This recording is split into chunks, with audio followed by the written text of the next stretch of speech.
சட்டம் ஒழுங்கு சீர்கெட்டுவிட்டது. தமிழகத்தில் கடந்த 200 நாட்களில் 595 கொலைகள் நடைபெற்றிருப்பதாக எதிர்க்கட்சித் தலைவர் எடப்பாடி பழனிசாமி தெரிவித்துள்ளார். தற்போதைய திமுக அரசு சட்டம் ஒழுங்கு சீர்கேட்டில் சரித்திரம் படைத்திருப்பதாகவும் அவர் சாடியுள்ளார்.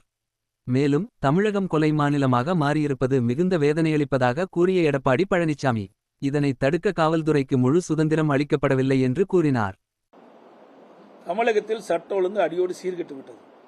எங்கே பார்த்தாலும் கொலை, கொள்ளை, திருட்டு, வழிப்பிரிவு இதுதான் நடந்துகிட்டு இருக்குது. பாலியல் வன்கொடுமை இப்படிப்பட்ட நிலைமை தான் தமிழகத்தில் நிலவி கொண்டிருக்கின்றது.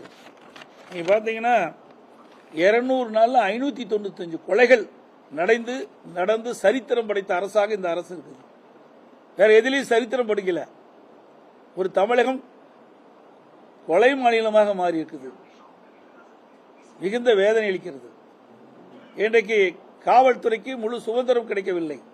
சுதந்திரமாக அவர் செயல்படவில்லை. குற்றவாளிகளை முறையாக கைது செய்ய முடியாத ஒரு அவலநிலை தமிழகத்தில் நிலவிக் கொண்டிருக்கின்றது.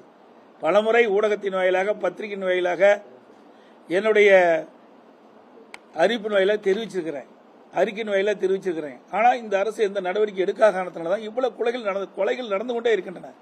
எங்கே பார்த்தாலும் கஞ்சா போத ஊடகத்தில் நான் பார்த்துக்கிட்டே தான் இருக்கிறேன். இந்த நடக்கிற கொலைகள்லாம் அதிகமாக இந்த கஞ்சா போதைகள் அதனால் ஏற்படுற கொலைகள் தான் அதிகமாக இருக்குது. இது வன்மையாக கண்டிக்கத்தக்கது. இன்றைக்கு கஞ்சா விற்காத இடமே இல்லை.